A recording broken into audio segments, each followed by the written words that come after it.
Hello and welcome back for another video on my channel. My name is Kim Keen. I am a life coach and holistic healer. And today I wanted to give you an inside behind the scenes look into the early parts of my healing journey. So I'm going to bust out my journal, and I have to tell you, this is not my journal. This is a year into the journey. I wish I had kept that journal from the first year of the journey, but I felt like what I had written in that time was so dark and desperate that I felt like, oh my gosh, if I ever die and my husband has to clean out my stuff, I never want him to see the things that I've written in this journal. So this entry starts 1 year into my healing process. So I'm going to share with you what I wrote. And so this journal entry is from October 1st of 2015. I wrote, Casey and I had lunch with Elena today. By the way, that's my cousin. I really enjoy talking to her because she is so grounded and aware. She has a lot of things figured out and gives me great advice and perspective. I'm thankful I can talk with her because she doesn't pass judgment on me and accepts me for who I am and what I'm going through. We were talking about Elaine's suggestion of medication. Elaine was my therapist at the time. She confirmed what I've been thinking. It might help, but I don't want to learn to cope with it because I'm afraid of not being able to cope when I'm off of it. We also talked about our responses to situations and how we handle them. She is at the point where she can analyze the situation and determine an appropriate reaction before she responds. I'm still at the stage where I realize if my reaction is appropriate in the midst of the situation and sometimes not until after. I aspire to get to the place Elena is in. She is generally so comfortable with who she is. I also aspire to develop that level of comfort with myself.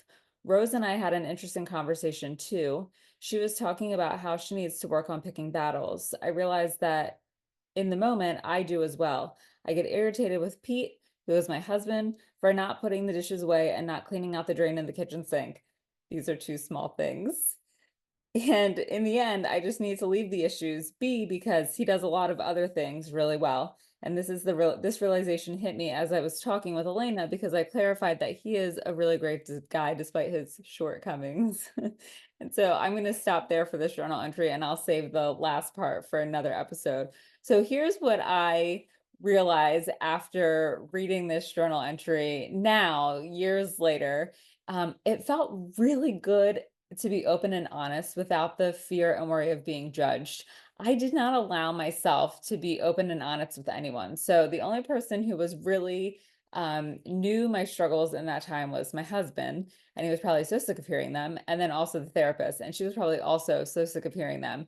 And so because I was so afraid of being judged or criticized or, being seen as a nutball, I just kept everything under lock and key. I did not want anyone to know what I was going through. That was like the absolute worst possible thing to ever happen if someone found out that I was struggling with having an identity crisis from leaving my teaching career, but also being in therapy and struggling with learning about the unhealed childhood trauma that I had along with generational trauma. So I just did not want anyone to know.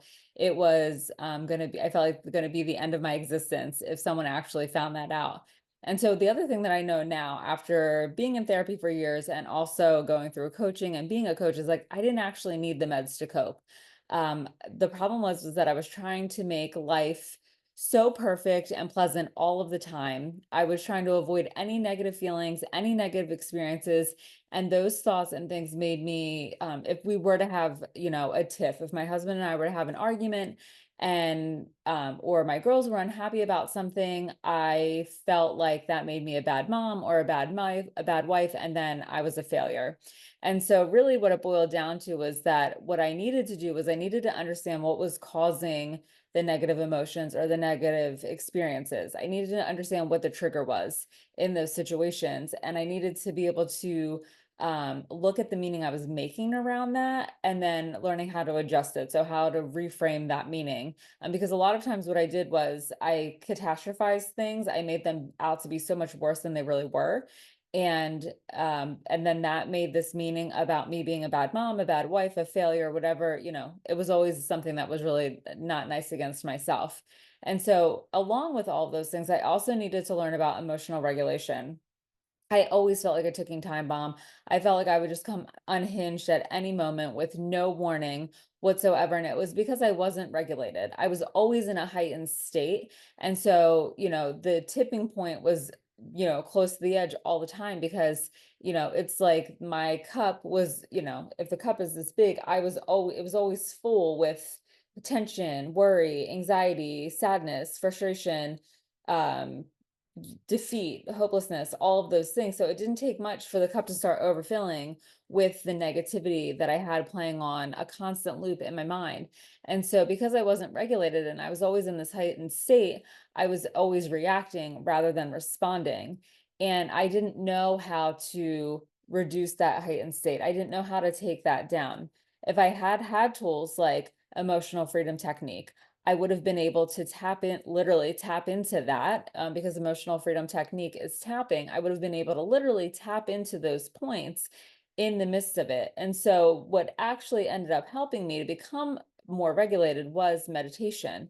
And so, that was the first tool that I really started using back in 2015 to help with that emotional regulation, to be able to give myself this space to catch my breath and say, okay, how do I want to handle this situation? Do I want to fly off the hinge like a fucking lunatic, or do I want to handle it in a more calm, centered way? Because I was recognizing that my emotional outburst was not only making me feel bad about myself, making me feel worse, but it was also negatively affecting my husband and it was traumatizing my kids. And so essentially, I was repeating the cycle that I was so desperately trying to break.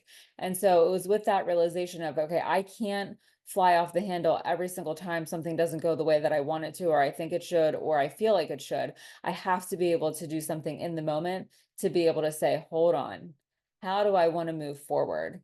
And so when having the conversation with Rose about everything feeling like a battle, it really did, because I felt like I had to constantly prove myself to everyone. I felt like I had to justify my thoughts, my feelings, my wants, my needs, everything about me. I thought I always had to prove and justify that because I was taught to doubt myself. So when I was younger, I wanted to take horseback riding lessons, but I was told no because that was dangerous. Because at that time, Christopher Reeves, the original Superman, was injured and paralyzed from the neck down in a horse riding accident. And then those complications, he later passed away, but he lived for many more years. But my dad had this story in his head that if you ride a horse, you're going to get hurt and then you're going to be paralyzed from the neck down.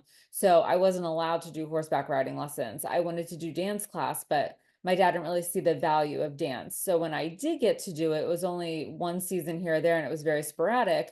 My mom had to manage that. And so every time I wanted to do something, or I asked for something, or I had this idea, I was met with a question of, where's that going to get you? What's that going to do for you? You're not doing that, or that's stupid, or whatever the case may be. So I really learned that I couldn't trust myself, and I couldn't trust my thoughts. I couldn't trust my feelings. I couldn't trust the things that I wanted. I couldn't trust my interests.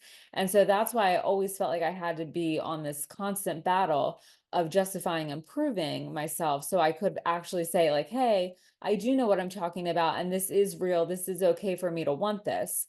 And in terms of my husband feeling like, he wasn't doing his part because he didn't put the dishes away or clean out the food in the drain, that was all stemming back for me, interpreting his actions as a reflection about how he felt towards me, our daughters, our house, etc., our marriage, our relationship, his role as a dad, because I had this idea that if he couldn't take the time to put the plastic Tupperware containers away in the cabinet, and it sounds so ridiculous as I say this out loud to you, then that meant that he didn't really want to be a part of our family. He was just there going through the motions, and that was the farthest thing from the truth.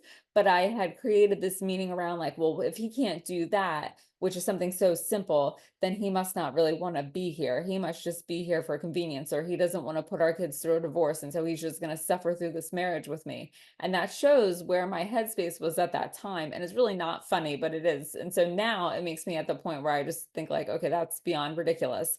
But I had that attachment to those actions because I was in an abusive relationship in the past, and he had not always shown up for me in the way that I deserved to be shown up for. And so I started also equating, Pete's actions to that. Oh, this isn't that thing. And it really wasn't. He was just doing what he had the capacity for, because at that time he was working crazy hours. He didn't have the best boundaries with his work schedule and with his boss and things like that, and was just constantly being asked to do things. So he would work in the office from 7 in the morning until, 5 at night, 6 at night, and then he would deal with an hour's commute and rush hour traffic, and then literally walk in the door and go right back into the office in our house and work for several more hours. So he was really burning the candle at both ends and didn't have the capacity to say, like, hey, I did as much of the dishes as I could. I couldn't do any more, but I wanted to help you in some way. There was just really a breakdown of communication.